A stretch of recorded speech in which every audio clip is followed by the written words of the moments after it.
Rabbit? Is it rabbit or lamb? Oh, maybe it is lamb. I don't like it. Ain't about it. Either way. Yeah. I mean, I like lamb. I like rabbit. Rabbit's good. Mint jelly, no. No. Welcome now to the Crank Revolution Podcast, your source for cycling shenanigans.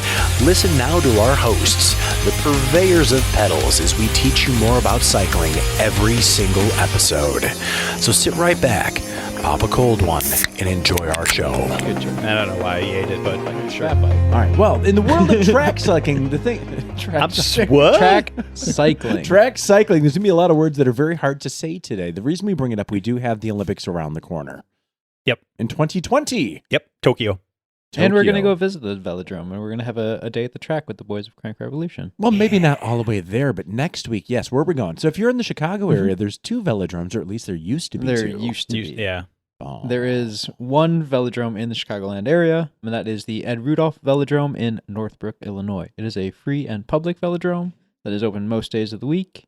They've got some odd times where they have like a soccer team practice there, so they close it. In a velodrome? Yeah, in the infield. Oh, in the infield. I was trying to imagine like this is extreme soccer with the big banked hills. And so for people that don't know, though, a velodrome is a banked racetrack like NASCAR for bicycles. Yep, and they come in lengths of typically 200 meters to 400 meters. The one in Illinois is 400 meters, which is a nice length to ride. Now, see, the reason I've never done it, though, is I know there used to be wooden floor ones. And when you're a kid and you still shuffle are and you get huge splinters in your feet, just skewering you right there. Yeah. What is this velodrome Because made of? obviously most velodromes have the most raucous kind of wood where if you slide on it, you're instantly just going to get I splinters. imagine like it's the just reclaimed wood from all Yes. the old Oh, yeah, roller no, skate they don't use parks. anything No. nice. I'm just like sitting back, just watching this conversation Why develop. don't they make velodromes out of old roller rink? Well, wood? because they invest and they create a nice velodrome that's not going to cause splinters. Was That's this gonna one have made an of wood? even- No, so the Northbrook Velodrome, the Ed Rudolph Velodrome, is concrete So much more crash and friendly. outdoor. And so one of the things about crashing on a banked corner, if you're falling outboard, which is most commonly because you're leaning, you don't have too far to go. Yeah. So it's not as So bad. gravity is your friend on Gravity's this one? somewhat, and also you're sliding along. It's crashes in track are usually pretty epic, but they're typically relatively low consequence. Well, so let's paint a picture for people who don't know much about track cycling, though. The bike. Kind of looks like a road bike, but not really. What are some of the differences? The most specific differences between a track bike and a road bike that the head tube angle on a track bike is going to be much steeper. So their wheelbase, therefore, is a lot shorter, Make it twitchy? making it twitchy. Very That's good. it. Very good. Well, I was surprised, though, because with group rides, you see on the road racing, just 30 people in a huge pack, 6 inches from each other. The last thing I think I'd want, now I've seen some team track cycling events where they're going super high speed, super aero suits, and they make those bike twitchy. Why? Well, they also take that from 6 inches in terms of that group Distance spacing between. to like 2 or half an inch. Well, with the bank track, it's the steepness of the bank really causes the bike to keep going straight. Mhm. So you don't have to turn the handlebars that much in very order to get natural. around the corner. It's a very natural. So you could do it no-handed. Yes, Yeah. and I have. This is something I shouldn't do, I assume? No, you shouldn't. No, I was going to say, so next week, though, we're going to hit this up. I will definitely get some video of you and Murk doing this. I will definitely not be the one on the bike, though. But so also the big thing that really identifies a track bike as a track bike is the gearing and the rear wheel, how you load the rear wheel. Most road bikes, with 3 axles nowadays, it's still going to be a vertical load, vertical dropouts. Track bikes have horizontal dropouts. So the dropouts face directly out of the back of the bike, and that's to load the rear wheel in. And so with a single speed fixed gear bike, the loading the wheel, you have to get around the chain and then set the chain tension by pulling it further back along those horizontal dropouts. Well, if we're going to go that deep into a track bike, let's go to TC for From the Mechanic's Mouth. All right, everybody. Today's tech tip is on chain tension. Now, for those of you who ride road bikes, mountain bikes with multiple gears, really every other bike that isn't a single speed, it's not the most pertinent for you to try and set your chain tension because it's not set independently. With a fixed gear, with a single speed, with a track bike, you do need to set your chain tension manually. You do this by pulling the rear wheel back, causing that chain to tension up against the chain rings, and then you tighten it down using your axle nut locking bolts.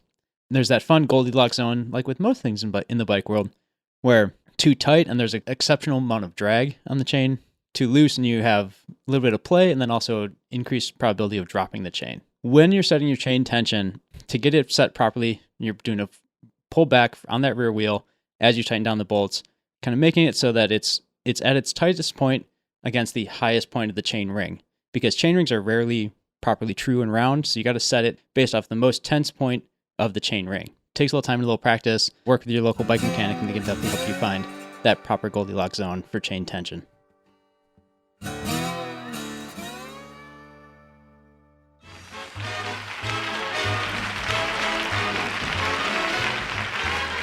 Welcome back to Velo Vocabulary. This is your host, Greg, here to teach you the words you need to know when it comes to cycling. The first word we have this week is skin suit. Oh, this should be really promising. I can't wait. I think it is something that's really tight and it's itchy and like when you bike ride with it, it like itches everywhere and you just want to itch it but you can't. Okay, yeah, that's a way. Do we have another idea? What else could it be? Might be wearing a tight suit with shorts and a tank top. That's surprisingly close. Skin suit's actually the most unflattering thing you could ever wear on your body. It's obviously skin tight, designed to reduce your coefficient of drag as you move through the air so you can achieve speeds you would never be able to hit even if you were naked because of the fabric that is used. Do we have a bonus definition? So, like, you had to go to the bathroom, but, like, you're in, like, a tank top and, like, shorts or, like, a bodysuit, and you can't get out of it, and you're, like, in the forest, and you really had to go to the bathroom.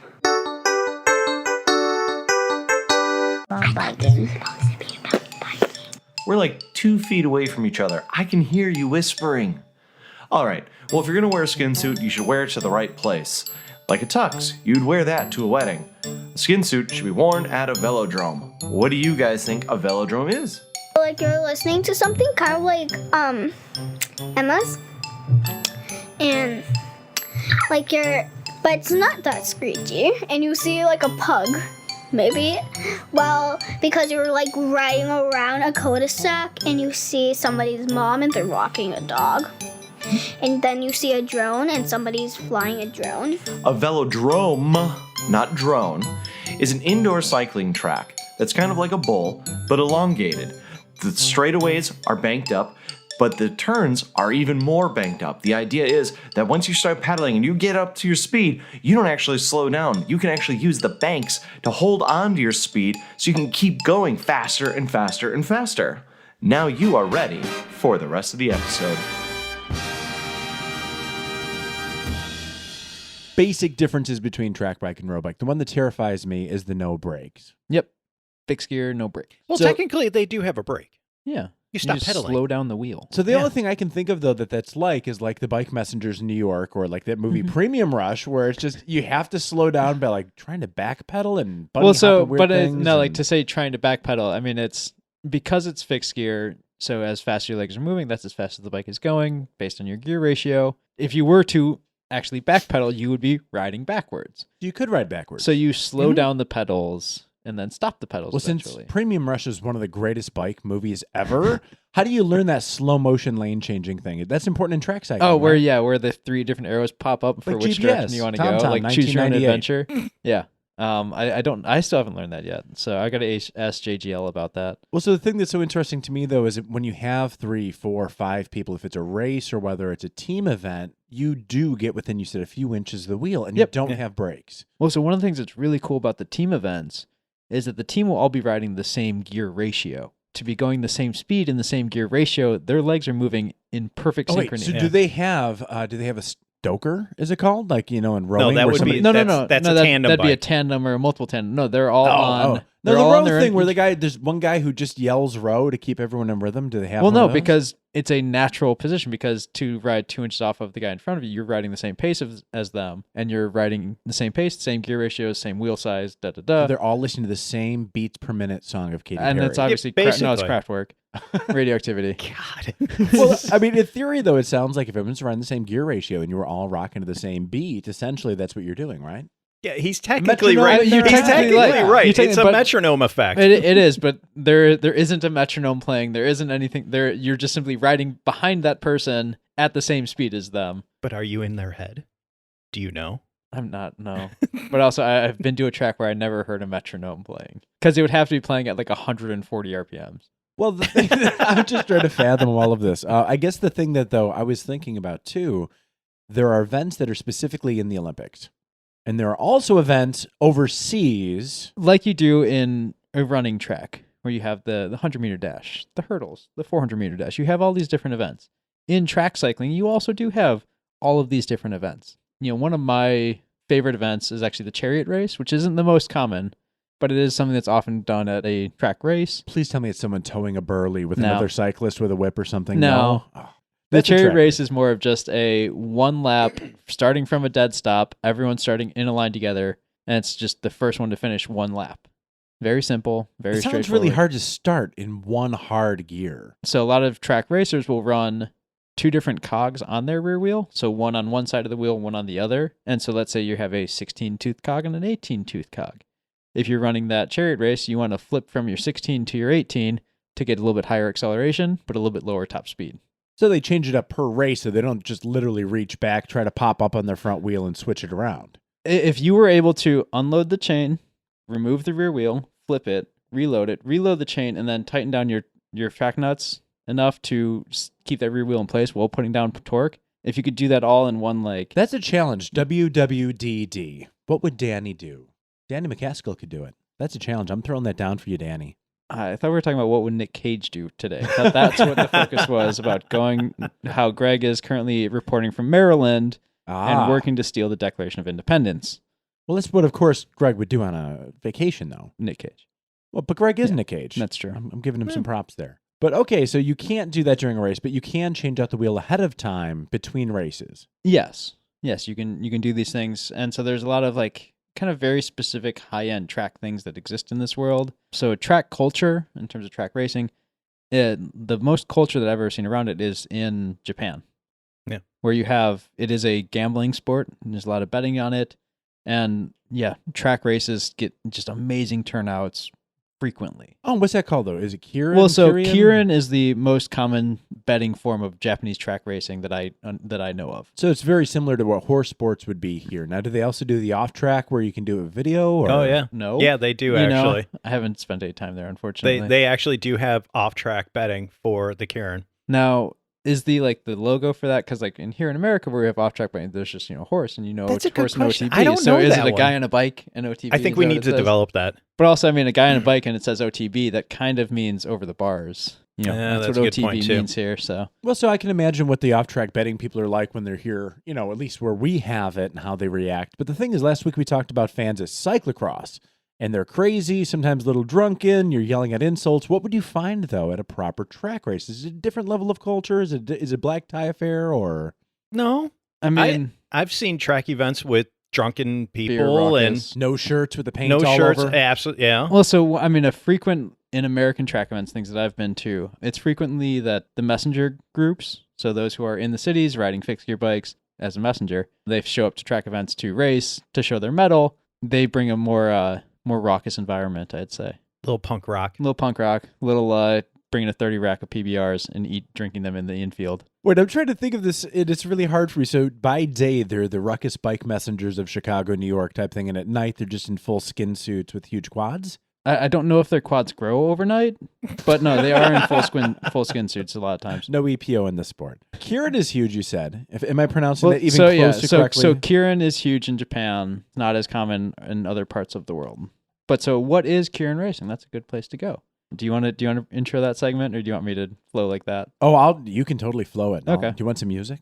No, that's fine. So Kirin Racing is I wonder how this all got started. I don't know the history on that one. It's so there's an official bike that gets added into the lineup for a Kirin race, and it's this half pedal, half motor bike that helps to bring all of the riders up to speed. So the race starts, and you have typically 8 cyclists is what I've seen mostly. Correct, yeah. Kind of get into a general position in a line, and then this motorbike comes on the infield of the track and then gets onto the track and helps to bring them up to speed over a few laps. As a pace, it's a pace car, yeah. Basically, Kirin Racing, and we should actually bring it up because I forget the exact. I believe they have 2 final laps. Mm-hmm. Once the pace motorbike comes on, brings everyone up to speed, and speed is a very high speed. Then the pace car pulls off to the infield, and then there's 2 full laps, and whoever wins on the end of that second lap fully wins cooking, the race. so they're just at full Yeah. speed by the time that little motorbike. So you've got pulls off. you got 8 people, jockeying for position with 2 laps to go, hard corners, and a lot of times, I mean, the last person standing is a lot of times the one that wins. Right. 'Cause a lot of times they explode into crashes, and it's kind of anyone's game. It sounds like most my of the sport. time. Yes. Well, the cool thing going back to the Japanese betting is it's such a culture there. The riders have to announce before the race what their intention is. So if they're going to lead the entire race and try to win that way, or if they're going to come from behind and try to win that way. You have to call that out ahead of time? Yeah. I feel like it's calling your shot in pool. Yeah, basically. But then your other guys know exactly what you're trying to do. But Yeah. you know what they're trying to But do you as know well. what you're trying to do. What if they lie? Do they get penalized? Do Yes. they lose a hand? As He's finger. like just taking fingers.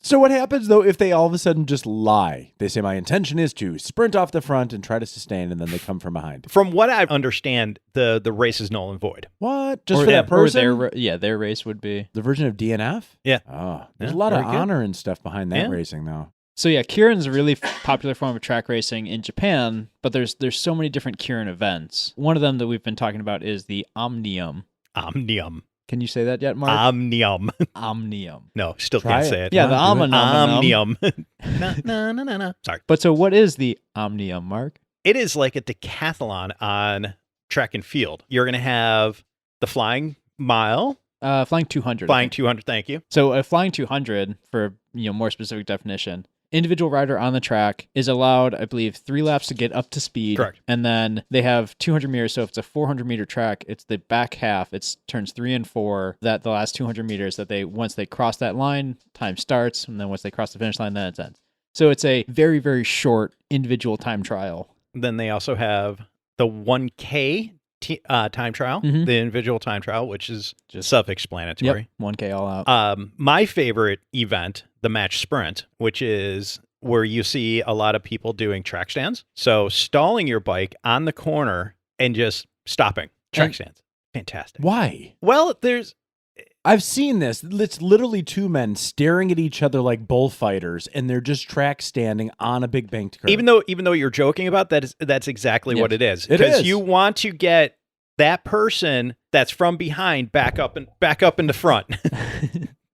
You want to be drafting through that final corner. Correct. So you want to be the one behind, so on the final corner you can explode out. Yes. So you really spend how long can they just track stand? Is it about endurance at this point? It used to be any amount of time. And there was events way back in history that they had to stop and restart because of how long the guys were doing Just a track stand. Yeah.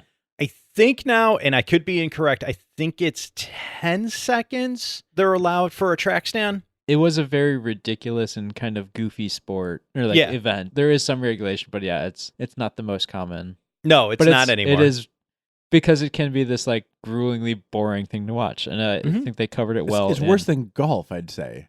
Well, Eh, no, at least in golf they're constantly progressing forward. Here, where they literally are like stopping, like you go, No, you go. no, you go. No, you no, go. you go, No. You go. and they just keep going back and forth at that until someone just jumps and then then everything explodes. And so. it is a best of 3 event. Yeah. And then the next one is the scratch race. yeah, scratch. Scratch race. Brought to you by. Okay, what is a scratch race? Wait, then? what was the scratch race going to be brought to us by? Scratch. Scratch. Oh, Scratch Labs. Yeah. Oh, okay. That was actually Not a good one. sponsor. Okay. Yet. So the scratch race is a very fun one. As I've done a scratch race, it was there was 5 of us racing, and so we did 4 warm-up laps just to get everyone up to speed. And then on the 5th lap, whoever was in last place was pulled. Oh, And then on the elimination. 6th lap, yep. And then Now, there is also an elimination race. Yep. Which is really, really similar to the scratch race. Well, then why have 2 different races? That's it's a fun. Ah, you you solved the got- problem of cycling. There's too many events that are too similar. no, I mean they all have their value. So Yeah. what's the main difference between a scratch and then the elimination? Got it. I don't got it. No, seriously. Facebook Siri and ask them. Siri, what's the difference between a scratch race and an elimination race in cycling? I found this on the web. Oh, she thinks I said I want to eliminate recycling. It's not the same thing. I love you, Apple, and your 10S. Okay, that was useless, but let's find out. Through the power of internet technology, do we have an answer? What is the difference between a scratch race and an elimination race? It's a longer version of the scratch race. As opposed to every lap, it's every second or third. It's a little Correct. extended, so it's the director's cut of the scratch race. Yeah, so the Yeah. people that come out and fail and they're dropping every time in the first lap, they just get a little more time to fail by Yeah, the fifth lap or exactly. third lap. Or But fourth then lap. the last one is the points race, which is instead of getting cut, you get points for being in the top 3. So the person with the most points at the end is the winner of the race. Yeah, these are all kind of general rules for how the races are run, but based on who's racing, race organizers, all these numbers can be changed. But Yeah. this is the general outline of how that happens. But the best thing, though, is that you don't have to describe it because they have the individual races This for sounds individual a lot like people, too. D&D to me. Like there's a dungeon master who's like, all right, this race we're going to do this and this many Well, laps. I It mean, sounds very unorganized But for the also, Olympics. they're like, it's the same thing in talking about what is the Tour de France. I mean, you have a collection of stages that the race crew directors- kind of make and change throughout every year. All right, fair enough. So it's never the same race as a larger term race. How many of those are Olympic sports? Well, so track cycling is an Olympic sport. Okay, so of the, what was that called? Omnium. So of that, though, you'll find that in track racing in the Olympics. Yes. Correct. Okay. What are some other events? Are there, and you said it's like a decathlon. The Omnium is like a decathlon. Omnium. See how many ways we can make him Yeah, say I it know, by the end of the exactly. episode. Each individual Omnium event is its own separate event. So a person can compete in a scratch race So you can without win medals in any Correct. of them across. Thank the whole you, time. yes. Okay. Yeah. And they So also kind of like swimming. yeah, where they get like the 500 free, 500 butterfly, like in that same way. Now, there's also another good one, the Madison. Oh, wait a minute. Why do you look at me when you say that? This 'Cause- one I would enjoy. Tell me it's one I enjoy. Team sport. It's a team sport. Oh, okay. Tell me about it. Oh, I know this one. They have the smoke underneath the saddles. They light it up, and then they have to go through each other's drafts. It's like 2 acrobatic planes fighting and dog fighting. No, How It's in God's not name top, did you get it's that? not Top Gun. I'm just thinking if you can make up your own rules for the decathlon, I'm making up my own event. I mean- they have to have smoke screen and everything else. Now we need to make a Top Gun version of some kind of bike video. Just buzz by the but official also, really close. like, yeah. how are we going to get somebody inverted? That's the big question. How do we do that? We can just let Jeremy We can let ride Jeremy on the try track. and ride. Yeah, I'll end up upside down at some point. So the Madison's a team sport. 2 riders. And basically it's Give It's- the voiceover. 2 riders. 2 brought riders. together in skin suits. I don't know if I can do it as well. All right, go for it. So 2 riders locked together in skin suits, throwing each other around. Throwing each other around. Throwing each other Throwing around. each other. It's like What? tagging in tag team wrestling. Oh wait, so this well, is literally but a it's more tag. than that because it's not just a tag; it's a pull. It's a pull. It's a pull and a It's a pull and a push. throw, Yeah, yeah. it's a tag-a-pult. A tag-a-pult. You have to Actually, that tag is and a- then pull a pole. I think you got something that's there. pretty good. Yeah, you're onto something. Can you there. mix in the high jump? That's what I want to know. Jumping fixed gear bikes is not easy. Tell us though. So there is some different pulling involved here. It's a tag-a-pult. How It's does a that tag-a-pult. work? They're the team event. One rider is the main rider, and then the secondary rider rides slowly above the track. Oh, so this is like the WWF back in the day with tag team wrestling. Yes. You are correct. Nice. So they'll ride a certain number of laps, and then the next guy will come in, or girl will come in, and they'll tag in. So the tag-a-pult, as you're saying, is they'll come from behind. The lead rider will grab the hold in the hand and pull them and catapult them in front of them in order to get them up to speed. Wait, so he's pounding out as much power, hooking onto the guy behind him, trying to aid it and slingshot him? Yep. Oh, this sounds fun. Yes. This Are you is- guys going to do this next Tuesday so I can film you guys crashing doing it? Possibly. Possibly, yeah. That's This is actually where your favorite rider got to start. I mean, Mark Cavendish. Yep. Is that where we're at? So I take it that in track, though, because you're riding so close and there's passing and slingshotting and everything else, the half-wheeling thing doesn't really come into play. You're half-wheeling Yeah, a there lot. are no, Yeah. like you're half wheeling a lot. You're just riding wherever you can find space, and so most commonly, like crashes in track are caused by clipping bars. So normally in track, I mean, my track bike, I'm running a 38 centimeter bar, which normally on the road Pretty I'm running narrow, a 42, and so it's that smaller, tighter. It's not a proper track bar, but it's what I have. Does that mean you can get elbows out more because it's more in? You can Well, you don't throw 'em want out? to. There is plenty of body positioning and jockeying around slightly, a little bit of body contact. What's more important is having those narrow bars to squeeze through a smaller gap. Punch it through a hole. Yeah. Well, that's a lot of times especially with the match sprint, which is still my favorite race. The narrow bars, what they're saying is that they can get more torque. Also true. So they're throwing the bars. The apes are throwing the bars around. Yep. Yep. I find it funny because the few videos I've seen of track cyclists, they really do look upside down. Like Arnold Schwarzenegger, massive upper body, and sometimes they skip leg day. Track cyclists are the opposite, like Yeah. Chris Froome tops They- with these Well, massive quads. they do have an upper body. They do have arms and shoulders because they're torquing the bar, and that's part of Oh, their I'm sure power. their upper body is bigger than mine, But relative compared to their yeah. relative to their massive quads. I mean, I don't want to be his tailor. Like, how do you get custom pants Yeah. that hold that much quad? Like Yeah, every you just cyclist don't. dream. What do the calves look like, though? They're not really big on calves, are they? Well, you can't really grow can't. calves. They kind of are what they are. Huh? Yeah. It's You like can one of the- grow calves. There's a whole industry built around It's it. one, Exactly. Yeah, there is. They're called Veal. implants. Dairy. Oh, Veal? calves. The history of track, I mean, that goes back to when the first safety bicycle. So we're Came talking around. 1800s Yeah. at this point? Yep. Yeah. So as early as they actually made a bike, Correct. got the pneumatic wheels on, they were already trying to race it. That was kind Absolutely. of the even thing. even before the pneumatic wheels. What were they racing? Oh, that's right. The Bone penny farthings shakers, and the yeah. bone. Oh, yeah. No, well, yeah, they were racing Yeah, penny and the farthings. Yeah. hard rubber yeah. tires. But he was talking more of the hard rubber tires. Yeah. Mhm. But yeah, I mean, it goes back. I mean, Major, Major Taylor? thank you, There we Major go. Taylor, just the great American track cyclist Mhm. back in 19 Yeah. 19-aughts. 19-aughts, early after turn of the century, an African American track racer was just the talk of the town. I think it's Yeah, a that's good way to that's put actually a good way of putting it. And again, it's still European at this point. Mhm. Americans were watching track events just because they wanted to watch crashes.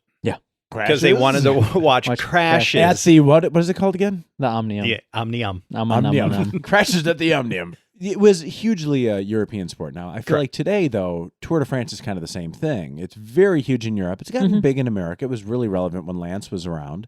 But now with track cycling, how big is that in America today? Like, for example, we live in the Chicagoland area. There's one velodrome. Yep. But are there indoor colleges that have banked velodromes or anything internally at this point? No, Can there you- is one velodrome in Chicagoland. And that's Yeah. it. Well, That's it. I mean, it depends on how far Yeah, how we far can go you to want. Kenosha or Kenosha or- Indianapolis. Is it Indianapolis? So if I you thought wanna it was get just major- outside. Major Taylor Velodrome is right outside.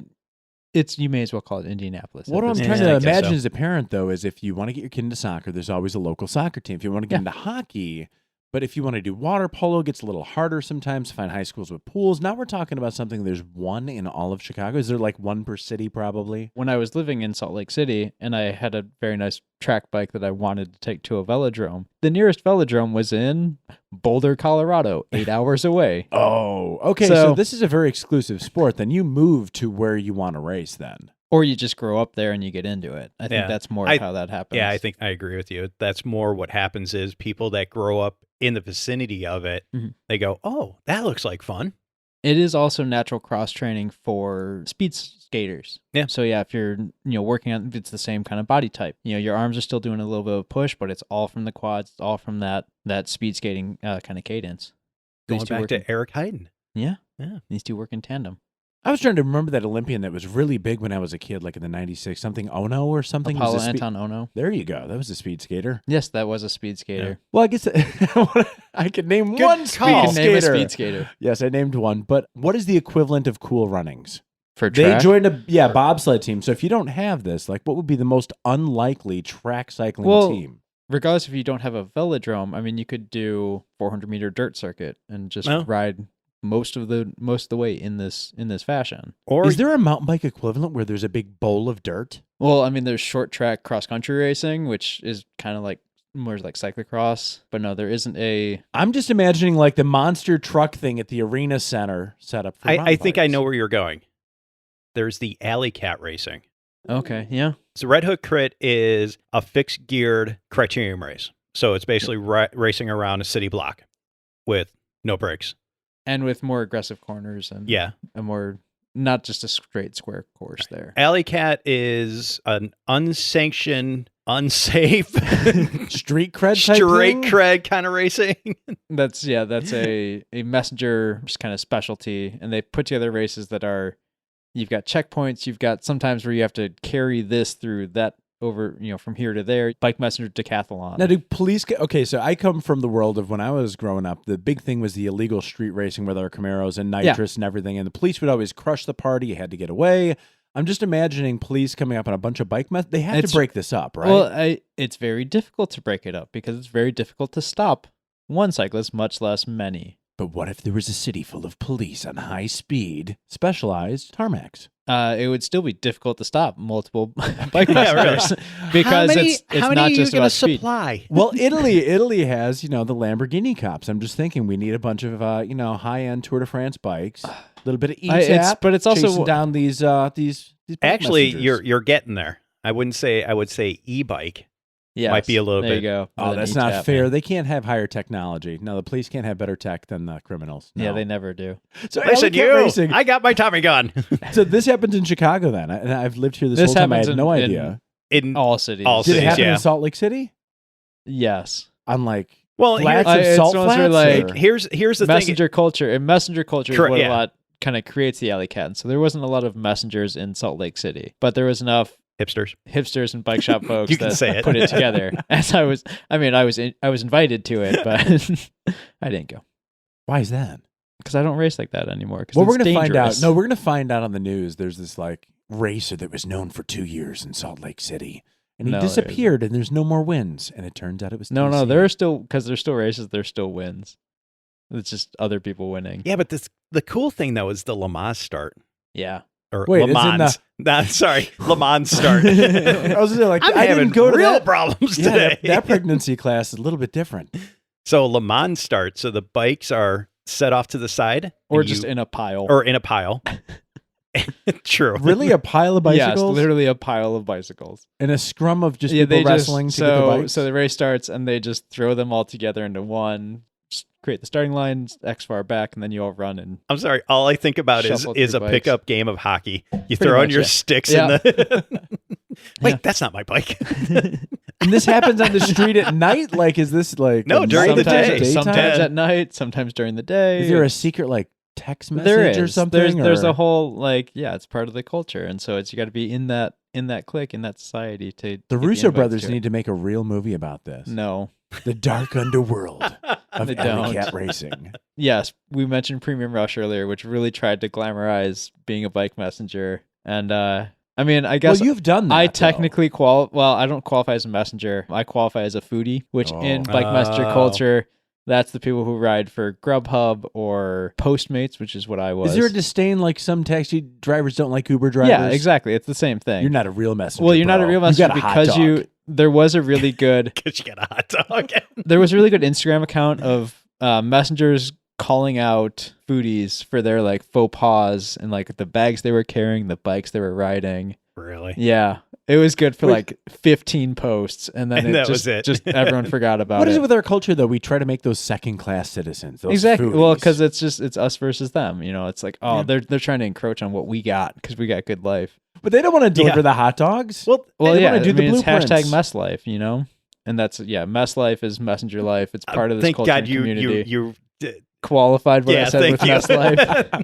Back in the day, I was asked, "Hey, you're an aspiring racer. I think what you need to do is you need to go be a messenger." So yeah, I can hook you up. No, I'm good. I got a lot of great streets I can race on here. Yes, because being a bike messenger does not make you a great racing cyclist.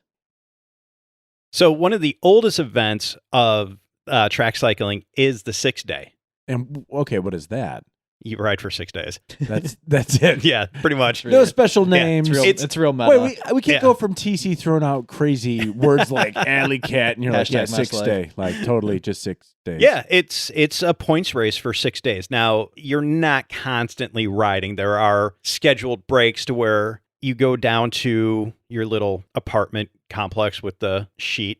Actually, hashtag mess life. Hashtag mess life, yeah. They have little sectioned off areas for the riders to get sleep, or if they want to throw deodorant on. Mhm. So I'm sure Also, it's gonna. they're sequestered like jury duty. Yeah, they go behind a closed curtain, get some rest, then they get back in the race again. And it's like a 15, 20-minute break, sometimes up to about 45 minutes, depending on where it is or what time it is. Yeah, and it's just a 6-day point race. No one has tried to amp that up. Like, if you liked 6 day racing, now we've got 7 12 hour days. power. Dun, dun, dun. Sunday. This October, 13-day cycling brought to you by Fright Oh. Fest. I mean, technically, they Hey, we got have to the, make it popular. they have the 24-hour race. So with track racing as a whole, if somebody wants to get into it, how do you start? Can you actually start off going to a velodrome with a road bike? So what's nice about the Ed Rudolph Velodrome in Northbrook is that you can roll on there on whatever it is during non-racing times, whenever the track's open. It's a good way to kind of get out. It's also really nice to go ride on a velodrome. Yeah.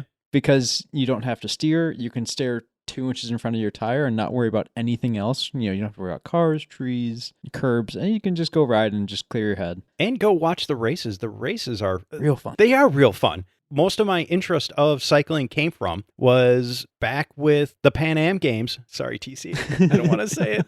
84?